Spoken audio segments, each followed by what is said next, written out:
didn't they? One on top of the other. Defensive, lack of concentration, focus, what?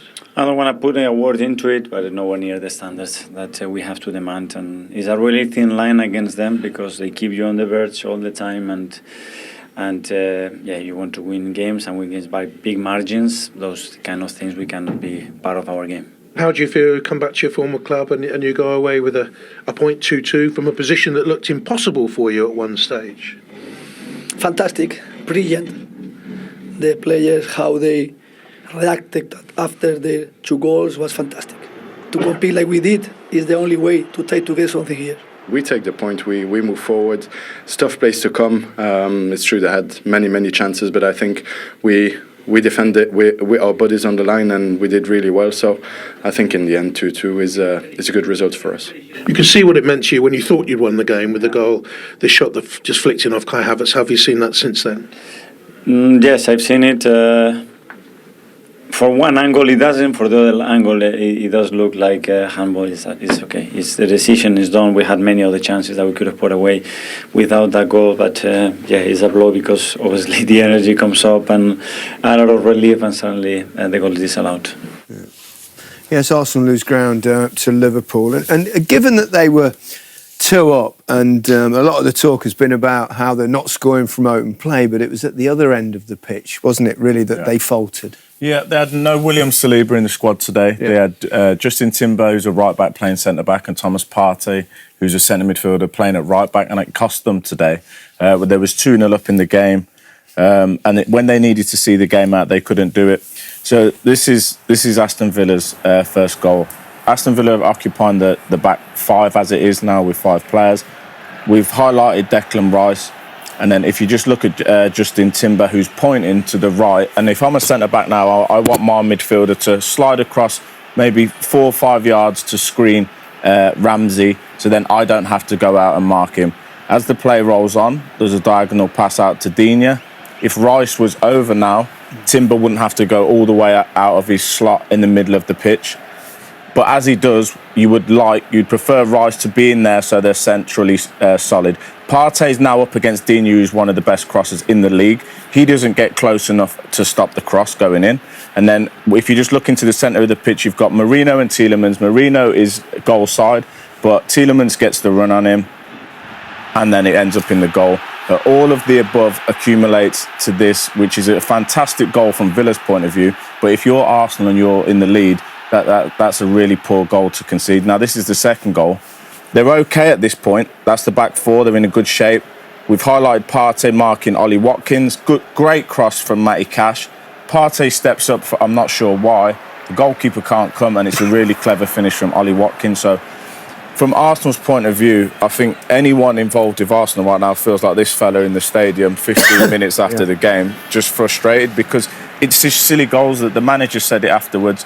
They're playing well, but you can't concede goals like that. You can see the points dropped from winning positions more this season than last season, and matches failed to win. They've already equalled it, so it's worrying. But I feel like the main problem was no William Saliba today, just leading that back line. Yeah, and players playing out of position as well. No doubt about the handball. Was the Havertz? It was. Let's clear that. No, it was the right decision. I mean, it's that law as well, isn't it? That weirdly, if you accidentally handball it and it goes in, then from you directly. Exactly. I mean, regardless. Things seem to be going against Arsenal at the moment, those little decisions, and especially Havertz. He did score today and played quite well. I thought Arsenal were brilliant in certain parts of the game, but can't seem to get over the line. This is another angle of it. At first, there are angles where you're not sure, but you could see even when he walked off, talking to his teammate with his arm over his mouth, saying, this is clear, the clearest one you'll see. So, and even after that, they had another chance where they hit the post. They really give it a go, but I agree with Ash. Strength in depth, lacking enough personnel to fill the holes that they've got at the moment, and they've got a lot of injuries. Yeah. It's going to be tough for them now. It's going to be tough for anyone, isn't it? Yeah. Liverpool, like I said, because Liverpool are so strong. Their squad's so strong, it's so different to everyone else's. Yeah. OK. Bournemouth fans faced the longest away day in the league, a 600... And it looked so good at 2-0, didn't it, when Havertz got his goal? Yeah, it did. And to be honest, the way they were playing, it was comfortable, but you always know that in the back of your mind, you do feel that Villa and the way they're playing, especially with that mid-block, and the pace they've got up front, then they're going to have a chance of scoring. So, it was up to us to be a little bit more calm about the way we were doing, bring them onto us a little bit more, try and break through. But it didn't happen. Villa are a quality side in that respect. You have to see him off, Steve. You have to see him off. But when Kai Havertz got this goal, the whole stadium was up. Everyone seemed a little bit more settled. Yeah. However, in fact, the year they were chasing for the title, they had a problem with 2-0, didn't they? And that's ultimately what cost them. Yeah, it did. And you know what as well, Steve? Once the goal, brilliant. It's a great play from Trossard, who was brilliant. Oh, I thought he was fantastic today. Brilliant cross. And then Kai, you get in there, you get in front of the defender, you get it on target. That's what he's done brilliantly here. But I love what Trossard's doing here on the outside, not waiting for anyone. You notice Miles Lewis-Skelly doesn't try and get round him. He's just left him on his own to have a go at him, and then brilliant from Kai to get in front of him. And at that point, you're thinking to yourself, brilliant. Now we could stay calm, no panic. Let's keep the ball, move it around, let Villa have to come out, and then if we could pick them off, then you pick them off. But again, it didn't happen like that. No, and the issue was, Tim, that they let 2-0 for less than 5 minutes. It was an instant response from Villa. Absolutely, that's key. You try and manage the game, just get in possession. You ain't got to score again, you're 2-0 up. Just try and take the heat out of it. But that's a wonderful ball from Digne, and Tielemans comes in and a diving header. We think it's possibly Moreno comes in and gets his toe on it, and whether it hits Tielemans' head after that, but it's a good, brave diving header. But it's all about the cross. Great delivery. Defending's not good enough. It's not good enough. You have to just be solid. It's all right in hindsight. You say, if Saliba was there, would have made a difference. We can ask all them questions. In fact, he wasn't there, so they have to cope. Other teams have to cope when they're losing big players. Arsenal have to find a way of coping. All teams do. If you want to win the Premier League, can't worry about what you haven't got. You've got to worry about what you've got and making the best of it and trying to get maximum points. And that was the key moment. They struck back too early. If they would have killed the game for 10, 15 minutes, it didn't happen. And it felt like, we said it and we was watching the game. We felt if they score Villa, it could be very difficult for Arsenal. The more you watch it and you think to yourself, can we keep the ball? Can we play? Even when Villa, when they were in that position to get the ball out to Digne, you just felt like we were a little bit off it. And for Tielemans to be able to run off of Moreno and get on the inside of him like that was, it's not good enough. That's poor defending. Should never let him get that side. If he gets in front of you, you could see him, you can maybe go and block him, you can stop him. But for him to get on the inside of him there, to the point where he's now stretching, it's poor defending. Brilliant from Tielemans' point of view, getting in there, causing the problem. But if you watch that from outside the box, it should have been dealt with ages ago, that run, and it wasn't. And you get punished. You get punished. Villa weren't great today, but in certain aspects of the game, they were absolutely brilliant. You said to me many times, better to be a lucky manager than a good one.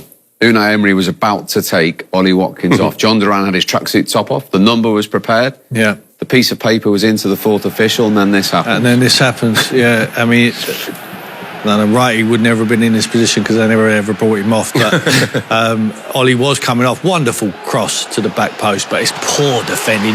I cannot tell you how bad this is from Thomas Partey here. He has him there. He's got him in a good position. Now he hasn't. He steps up. The rest of the defence drop. He needs to drop with the line. Just manage it. Head the ball. And Ollie just keeps his eye on it. And he cannot believe that misses Kai Havertz's head, and he just gets a volley on it. He's so close. Raya has no chance, goes above his head. As you said, it's Unai Emery. It was one for him there. He got lucky on that one because who's to say John Duran wouldn't have done that anyway. Ollie Watkins will score goals. If you leave him on the pitch, you give him the service, he will score like Duran does when he comes off the bench. I do feel for Thomas Partey there, though. He's a right back. He's playing right back. He's a midfield player. Again, it comes down to the squad and the thinness of the squad. And he's been put in a position where I think Trossard, can he get closer to that cross? You can see the poor movement from Thomas Partey. He's not used to that movement. Once he's come back in, there's no way he should be leaving him to go off the back of his shoulder like that. He's got to stay with him. He cannot have that much time and space. And again, I thought that Arsenal were very dominant with the ball and played very well. Villa had their moments.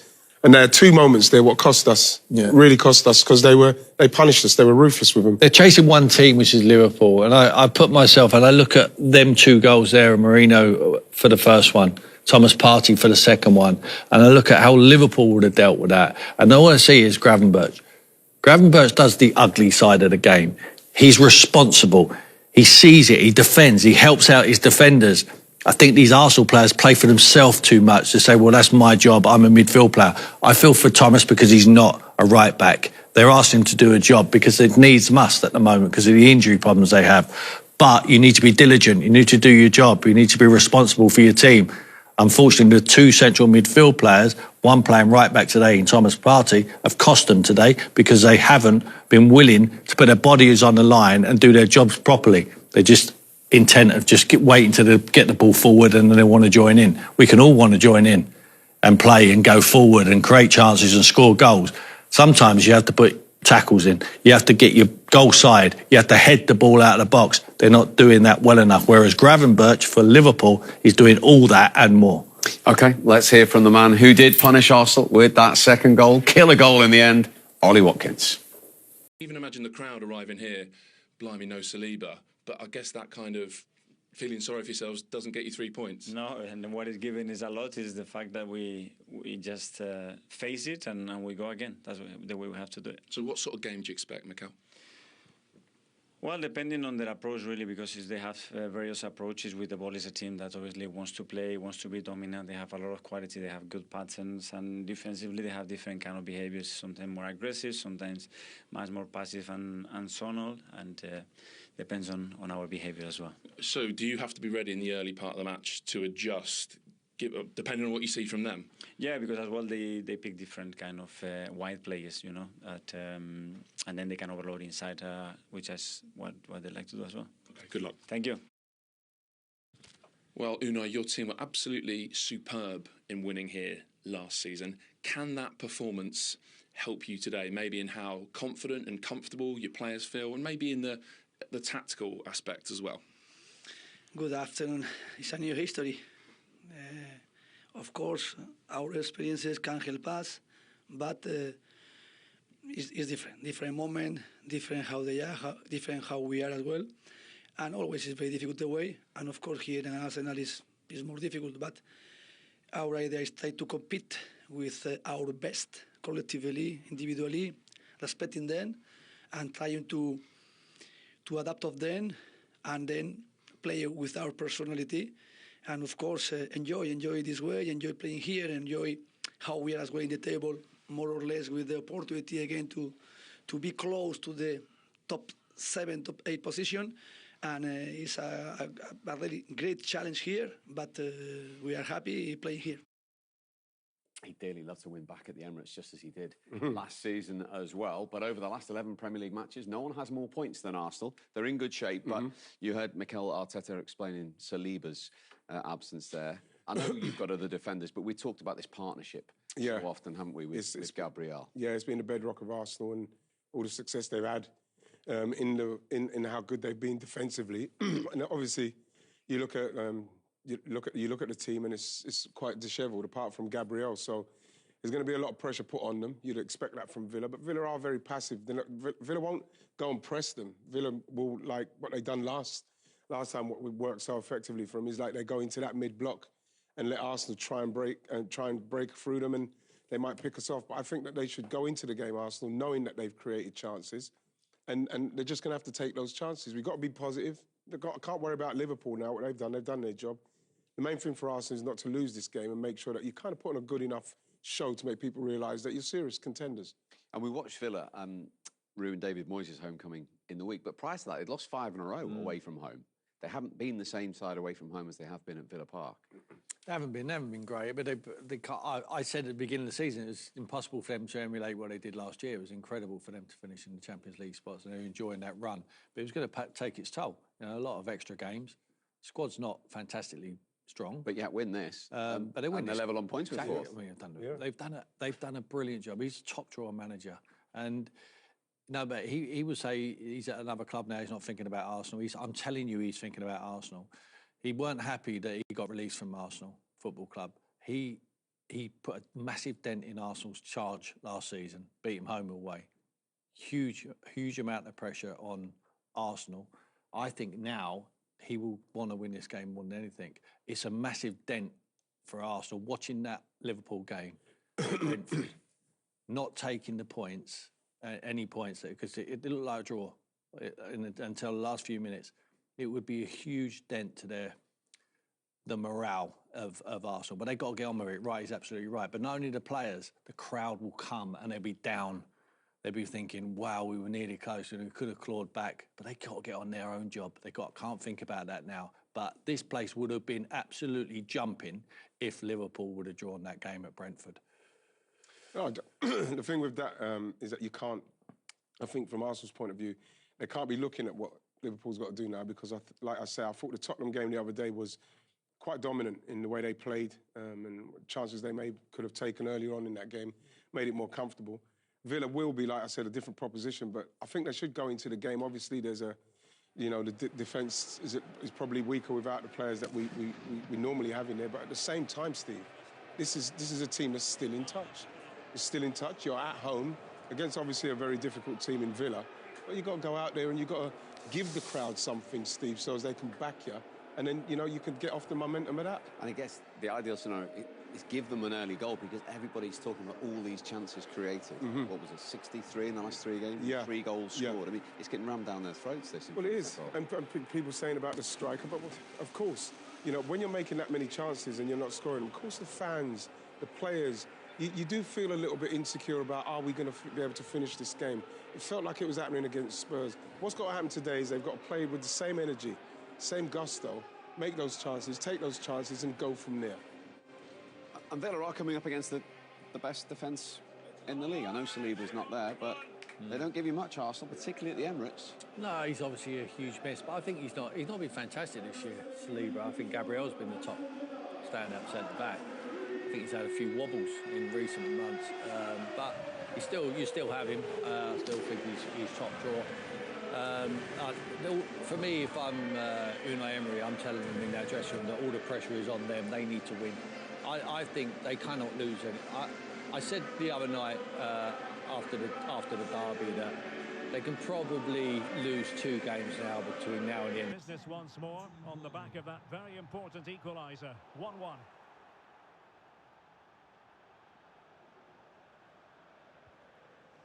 So deflection, and it will be a throw-in. Well, what can they do to stop him running at them?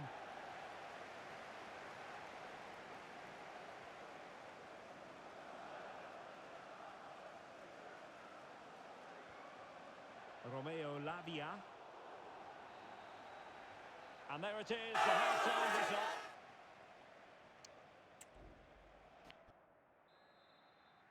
So the beginning of the second half here at Stamford Bridge.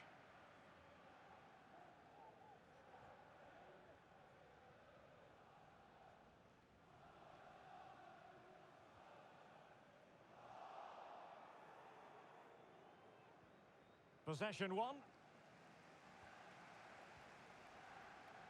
Mudryk. Being egged on by the crowd. And a goal to re-establish their advantage. Just look at the celebrations.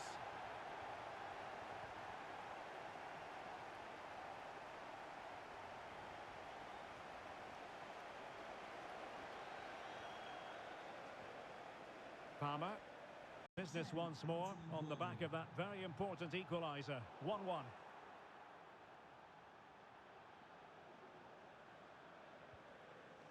So deflection, and it will be a throw-in.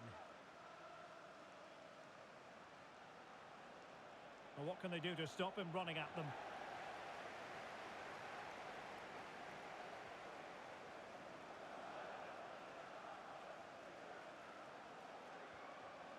Romeo Lavia.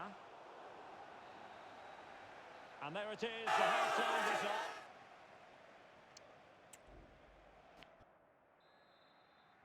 So the beginning of the second half here at Stamford Bridge.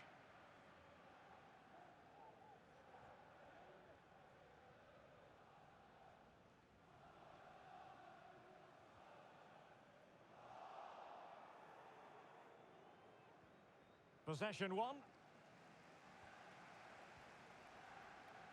Mudryk. Being egged on by the crowd. And a goal to re-establish their advantage. Just look at the celebrations.